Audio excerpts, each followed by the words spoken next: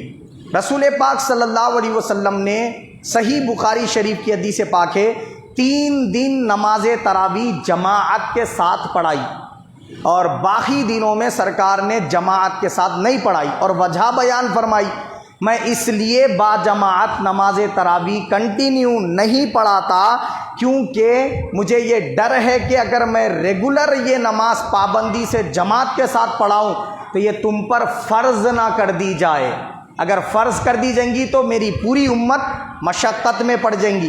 امت کا خیال کر کے میں کبھی پڑھایا کبھی چھوڑ دیا، تو 3 دن پڑھائے سرکار جماعت کے ساتھ، اور اس کے بعد حضور صلی اللہ علیہ وسلم نے صحابہ اکرام کو حکم دے دیا الگ الگ پڑھنے کا، صحابہ اکرام الگ الگ وہ پڑھتے رہے۔ تراویح جو ہے، اس کو تراویح اس لیے کہتے، ہر 4 رکعت کے بعد اس میں آرام لیا جاتا ہے، سکون لیا جاتا ہے، تھوڑی دیر کے لیے ریسٹ لیا جاتا ہے، اس لیے اس کو تراویح بولتے۔ تراویح کے معنی کیا ہے؟ ریسٹ لینا، آرام لینا۔ اور تراویح جو ہے کتنے رکعات ہے؟ 20 رکعت نماز تراویح ہے۔ 20 رکعت ہی کیوں ہے؟ اس لیے ہے کیونکہ غیر رمضان میں آپ جو 5 وقت کی فرض نماز پڑھتے ہیں، فرض اور واجب نماز ملا کر اس کی رکعتیں ٹوٹل 20 ہے۔ کتنے ہیں؟ 20 ہے۔ دیکھو، فجر کے 2 رکعت فرض، ظہر کے 4 فرض کتنے ہو گئے؟ 6، عصر کے 4 فرض کتنے ہو گئے؟ 10، مغرب کے 3 فرض کتنے ہو گئے؟ 13، عشاء کے 4 فرض کتنے ہو گئے؟ 17، اور 3 واجب الوتر کتنے ہو گئے؟ 20۔ اگر کسی کی ایک دن کی قضا ہو گئی نمازیں تو وہ کیا کرے گا؟ سنت اور نفل کو چھوڑ کر یہ 20 رکعت نماز اس طرح ادا کرے گا۔ کیسے؟ فجر کے 2 فرض، ظہر کے 4 فرض، عصر کے 4 فرض، مغرب کے 3 فرض، عشاء کے 4 فرض، 3 واجب الوتر۔ سنت اور نفل پڑھنے کی ضرورت نہیں رہتی اس کو قضا نماز میں۔ یہ ہو گئے ایک دن کے 5 نمازوں کی رکعت۔ اور سرکار نے حدیث پاک میں فرمایا رمضان کی ایک نفل رکعت کا ثواب غیر رمضان کے فرض کے برابر ہے۔ اور حضور نے 20 رکعت نماز تراویح کو اس لیے قائم کیا تاکہ میرے کسی امتی کی غیر رمضان میں نمازیں ایک دن کی قضا ہو گئی ہوں تو ایک دن کی تراویح کے بدلے پوری کر دی جائیں۔ بات سمجھ رہے آپ؟ وہ جو خالی جگہ ہے وہ ایک دن کی تراویح کی وجہ سے پر کر دی جائے۔ اگر سال بھر میں کسی مومن کے 1 مہینے کی نمازیں قضا رہ گئی ہیں تو رمضان کی 1 مہینے کی تراویح اس کے قائم مقام ہو جاتی ہے، نعم البدل ہو جاتی ہے۔ یہ وجہ سے نماز تراویح 20 رکعات رسول پاک صلی اللہ علیہ وسلم نے قائم فرمائی۔ اب اس کے بعد صحابہ اکرام کا معمول کیا رہا؟ ابو بکر صدیق رضی اللہ تعالیٰ عنہ کا جب دور خلافت آیا سرکار کے دنیا سے رخصت ہونے کے بعد، تو 2.5 سال تک انہوں نے دور خلافت سنبھالا۔ اس میں جماعت کے ساتھ تراویح نہیں ہوئی، اکیلے اکیلے جو صحابہ جماعت سے پڑھتے تھے وہ جماعت سے پڑھ لیتے تھے، کچھ جو ہے اکیلے اکیلے پڑھ لیتے تھے، یہی معمول رہا۔ پھر عمر فاروق رضی اللہ عنہ کا دور خلافت آیا۔ حضرت عمر بن خطاب رضی اللہ تعالیٰ عنہ کا جب دور خلافت آیا تو آپ نے نماز تراویح کو با جماعت قائم کر دیا، اور اس پر مکہ اور مدینہ کے صحابہ اکرام کا اجماع ہو گیا، مہاجرین اور انصار صحابہ کا اجماع ہوا، کسی نے اس کا انکار نہیں کیا۔ اور فاروق اعظم نے کتنے رکعت قائم کی؟ 20 رکعت نماز تراویح، 3 رکعت واجب الوتر کے ساتھ قائم فرمائی۔ اب اس کے بعد کیا ہوا؟ عثمان غنی رضی اللہ تعالیٰ عنہ کا جو دور خلافت رہا 12 سال، اس میں بھی یہی معمول رہا۔ مولا علی شیر خدا کا دور خلافت رہا 4.25 سال، آپ کے دور خلافت میں بھی یہی رہا۔ ائمہ اہل بیت نے 20 رکعت ہی نماز تراویح پڑھی۔ اس کے بعد ساری دنیا میں مانے جانے والے 4 امام، امام اعظم ابو حنیفہ، امام شافعی، امام احمد بن حنبل، امام مالک، چاروں میں سے کسی ایک امام کا بھی اس بارے میں اختلاف نہیں۔ چاروں نے کہا ہم نے 20 رکعت نماز تراویح پر ہی امت مسلمہ کی اکثریت کو پایا۔ چاروں کا بھی یہی فتویٰ ہے۔ اچھا، اب جو غیر مخلدین ہیں، جو ان 4 اماموں کو نہیں مانتے، 4 اماموں کو نہیں مانتے اور کہتے ہیں 8 رکعت نماز تراویح ہے، ان کے لیے ایک حوالہ علامہ ابن تیمیہ، ان کے مشہور و معروف کیا ہے؟ مولانا ہیں، جو سارے عرب کنٹریز میں مانے جاتے اور اہل حدیث کے یہاں سب سے زیادہ معتبر ہے۔ کیا نام کہا میں نے؟ علامہ ابن تیمیہ۔ ان کی لکھی کتاب ہے علامہ ابن تیمیہ کی مجموع الفتاوی۔ مجموع الفتاوی اس کے جلد نمبر 23 صفحہ نمبر 112 پر علامہ ابن تیمیہ لکھتے ہیں کہ رسول پاک صلی اللہ علیہ وسلم کے صحابی ابی بن کعب رضی اللہ تعالیٰ عنہ ماہ رمضان میں 20 رکعت نماز تراویح کی امامت کراتے تھے اور 3 رکعت واجب الوتر پڑھاتے تھے۔ لہٰذا بہت سارے علماء، کیا کہہ رہے؟ بہت تھوڑے نہیں، بہت سارے علماء کی یہی رائے ہے کہ 20 رکعت نماز تراویح ہی سنت ہے، اور یہی کیا ہے؟ مہاجرین اور انصار صحابہ کی موجودگی میں قائم کی گئی، کسی نے انکار نہیں کیا۔ کون بول رہے ہیں؟ علامہ ابن تیمیہ بول رہے ہیں۔ تو کم از کم کیا ہے؟ اپنے ہی علماء کی کتابوں کو اٹھا کر دیکھیں کہ 11 رکعت ہے یا 20 رکعت ہے۔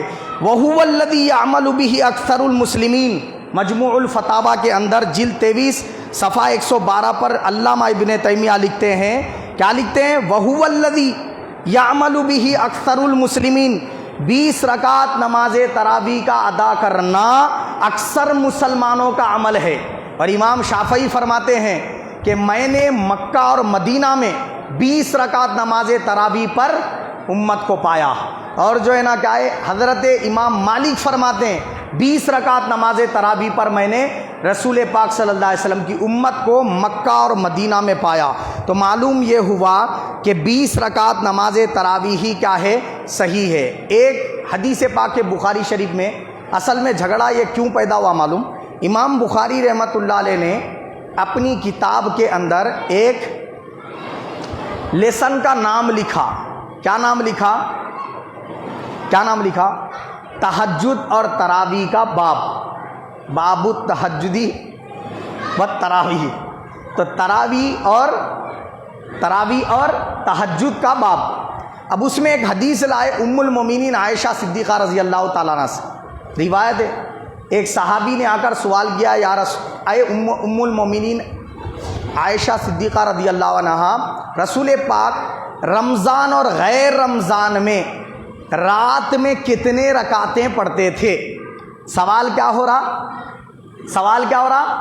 سرکار رمضان غیر رمضان میں کتنے رکعتیں رات میں ادا کرتے تھے؟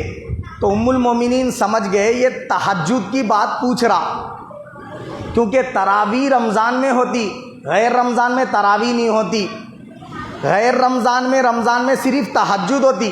پوچھنے والا تہجد کا سوال کر رہا اور ام المومنین عائشہ صدیقہ رضی اللہ تعالیٰ عنہ اس کو جواب دے رہے، سرکار رمضان غیر رمضان میں 8 رکعت اکثر پڑھا کرتے تھے اور 3 رکعت وتر۔ سرکار کا معمول تھا تہجد کی نماز کے بعد واجب الوتر کی نماز ادا کرتے تھے سرکار۔